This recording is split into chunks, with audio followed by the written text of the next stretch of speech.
Allez, bonjour tout le monde. Je suis Clotaire Tieno, vous me connaissez déjà.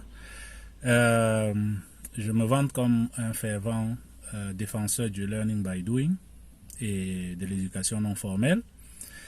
Et voilà, je suis devant vous aujourd'hui. Bon, le learning by doing, qu'est-ce que c'est? C'est apprendre en faisant.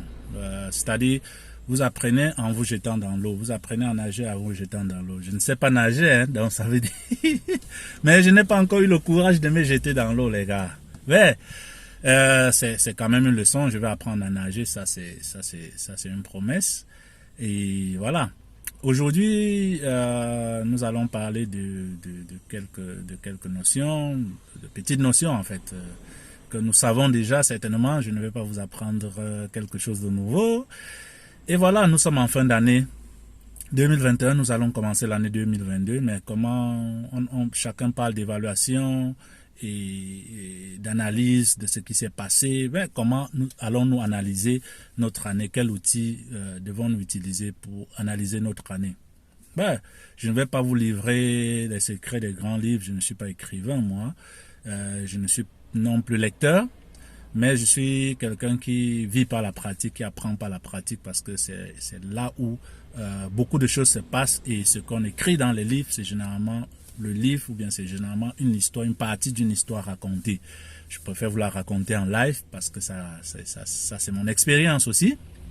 Alors, comment pouvons-nous évaluer notre année assez rapidement? La première question que je dois me poser, c'est de savoir si j'avais un plan. Est-ce que j'avais un plan pour 2021? Alors, si j'avais un plan, quels étaient mes objectifs fixés pour 2021?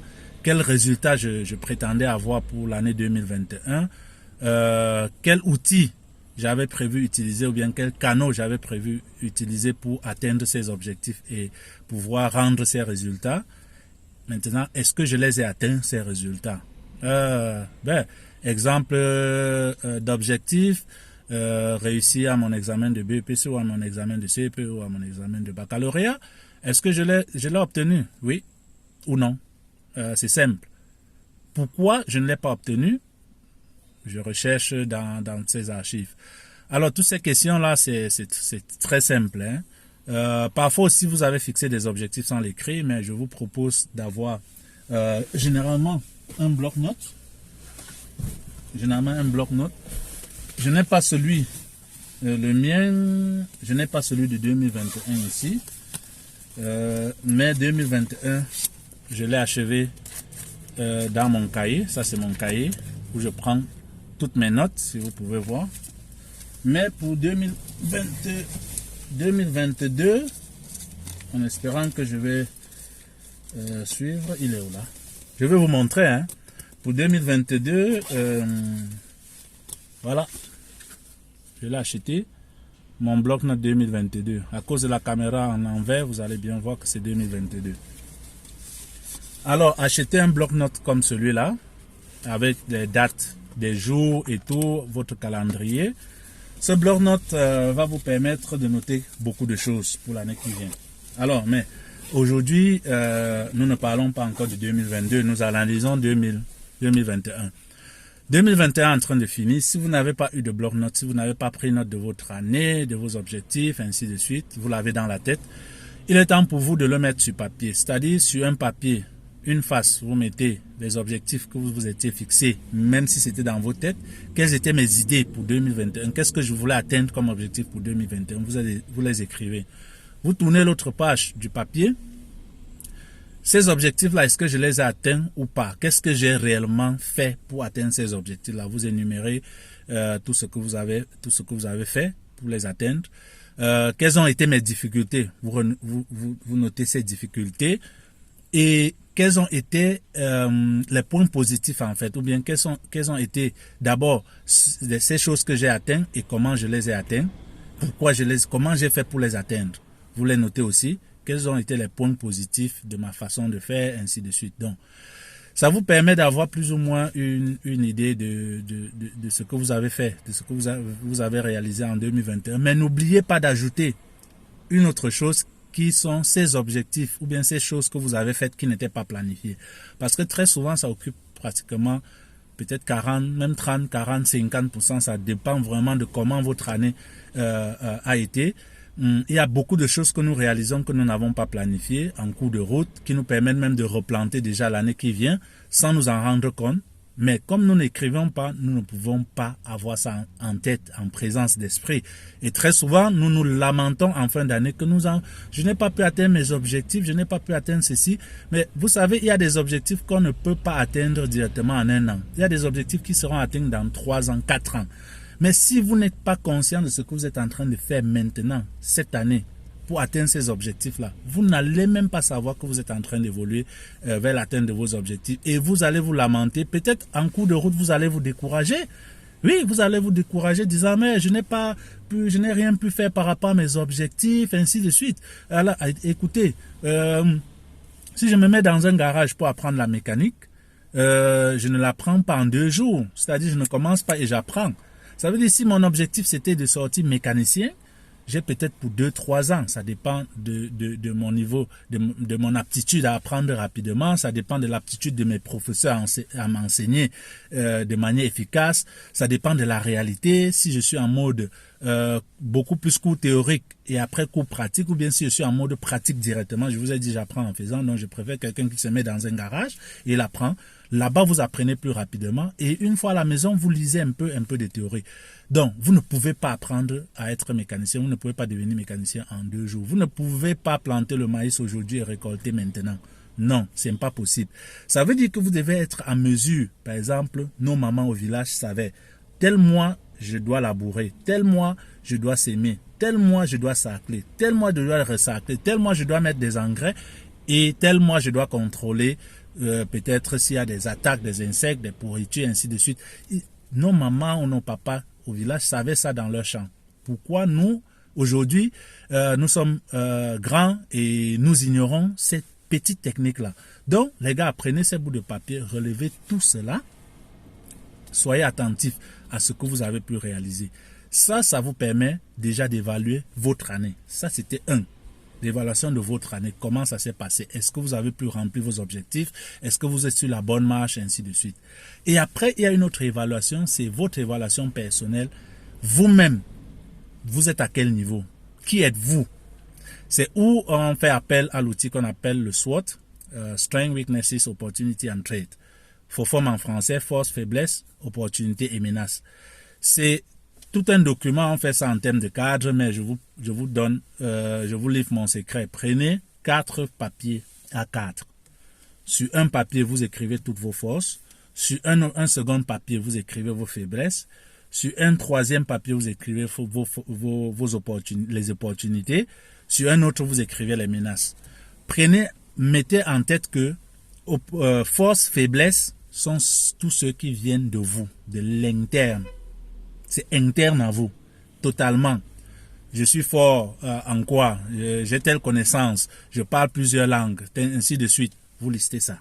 Listez tout ce qui vous vient en tête, même si c'est en désordre, même si vous mélangez opportunité, force, faiblesse, opportunité, menace. Listez tout ça et vous pouvez me contacter en privé pour qu'on essaie d'éclaircir ça. Si vous connaissez déjà, vous les listez bien et vous avez une carte de ce que vous êtes, de qui vous êtes, pas de ce que vous êtes, mais de qui vous êtes en ce moment.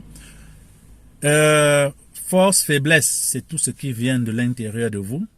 Les forces, vous devez capitaliser dessus, probablement, pour résoudre d'autres points négatifs des autres aspects du cadran. Vos faiblesses, vous devez regarder ce que vous devez corriger et comment vous pouvez utiliser les forces et les opportunités que vous avez pour endiguer votre faiblesse. De l'autre côté, opportunités et menaces, c'est tout ce qui est externe à vous, dans votre environnement immédiat, dans votre cercle d'amitié, dans votre cercle de collègues, dans votre cercle de famille, dans votre quartier, dans votre ville, tout ce qui est externe à vous et que vous ne contrôlez pas forcément, mais dont la connaissance de ces choses-là vous permettra, par exemple, de facilement vous développer personnellement, professionnellement et socialement. Je vais prendre un exemple simple. Une opportunité peut être que dans mon quartier, j'ai un club de sport, mais dans le quartier de X, il n'y a pas de club de sport. Si j'ai un club de sport dans mon quartier, ça veut dire quoi? C'est une opportunité pour moi de faire mon sport, c'est-à-dire de me développer physiquement, mentalement et tout ce qui va avec. Mais aussi, c'est une opportunité, ça dépend de mon business. Si je fais un business dans la livraison des matériels de sport, c'est une opportunité de vendre. Donc, ça dépend vraiment de comment vous analysez ces outils-là. Ça va vous permettre de capitaliser sur beaucoup de choses. Une des menaces, c'est peut-être que cette année, la météo dit par exemple qu'il va beaucoup pleuvoir, ça veut dire qu'il va faire moins de sorties. Comment endiguer la menace? Alors, développer peut-être des activités online ou capitaliser sur la recherche des clients via les réseaux sociaux ou bien par appel téléphonique, ainsi de suite. Je ne sais pas si vous comprenez un peu ce que je suis en train de vous transmettre. Donc, d'un côté, vous avez fait l'évaluation de ce que vous avez pu faire, de vos objectifs, si vous les avez atteints, si vous ne les avez pas atteints, pourquoi vous ne les avez pas atteints. De l'autre côté, toujours dans cette analyse plus ou moins de vos objectifs, les autres choses que vous avez fait et qui n'étaient pas planifiées, parce que ça peut vous aider à vous rebooster, à vous galvaniser. Et d'un côté B, que je peux dire, voilà votre analyse personnelle, vos forces, faiblesses, opportunités et menaces qui vous permettent de capitaliser. Et sachant tous ces deux aspects-là, vous êtes préparés pour 2022, les gars. Courage, mes amis. Courage parce que la vie n'est pas facile. Courage parce que c'est compliqué. Courage. Les gens qui vont vous dire que c'est facile, que je gagne des millions, je gagne ceci, c'est du mensonge. C'est pas facile de gagner de l'argent. Même 100 000, même 10 000, même 5 000. Même 5 francs, qui gagne l'argent sans rien faire? Il faut travailler, il faut souffrir. Et ne cherchez pas à vous comparer à ceux qui vendent sur Internet qu'ils ont des millions ou à ceux qui dans le quartier disent qu'ils ont des millions. Non, ne vous comparez à personne. Vous avez vos objectifs. Ce sont vos objectifs. Ne voyez pas, ne regardez pas. Parce que si vous vous arrêtez pour regarder, mais rendez-vous compte qu'il y a d'autres personnes qui sont derrière vous et qui vous regardent aussi. C'est-à-dire, il y a des gens qui sont... je ne vais pas dire jaloux négativement, mais jaloux d'un aspect, vous admire parce que vous êtes devant. Donc, ne prenez pas le fait qu'il y a d'autres personnes qui soit vous vendent des illusions ou bien qui sont devant vous véritablement. Ne prenez pas ça comme un frein qui va vous anéantir, qui va vous empêcher de continuer de travailler. Travaillez juste. Vous êtes à la place qu'il faut. Respectez cela et continuez de travailler. N'enviez pas les autres. La convoitise, non. Convoitise zéro à partir de 2022. Concentrez-vous sur vos objectifs. Chacun a ses objectifs. Il y a d'autres pour lesquels l'objectif dans la vie, c'est de gagner des centaines de millions. Il y a d'autres dont l'objectif dans la vie, c'est d'être heureux. Moi, mon objectif, c'est d'être heureux. Hein? Peu importe si je gagne des millions ou pas, peu importe si je gagne rien ou pas, mon objectif, c'est d'être heureux. Et je préfère le transmettre avec vous dans cette petite session de motivation. Désolé d'être long, 13 minutes déjà. Alors les gars, beaucoup de courage, beaucoup de courage. Faites ce que j'ai dit. Vous n'avez que environ 4 papiers, 5 formats A4 où vous allez écrire tout ça. Et vous verrez la quantité d'informations que vous avez sur 5 formats A4. Vous pouvez écrire un livre sur votre année. Les gars, un e-book et le vendre sur Amazon. Un e-book et le vendre ou bien le distribuer gratuitement pour que des gens savent ce que vous êtes, ce que vous avez appris, ce que vous avez fait toute cette année. Ou bien, à partir de là, faire une vidéo en direct ou bien une vidéo comme ce que je fais pour parler, pour partager avec des gens vos réalisations ou votre quotidien, quoi. Voilà, c'est comme ça, le storytelling, les gars. C'est une bonne partie de l'enseignement, des gens apprennent comme ça. Je vous laisse une vidéo aujourd'hui, c'est à partir de mon expérience personnelle, professionnelle et sociale. Alors les gars, beaucoup de courage, prenez soin de vous et bonne année 2022.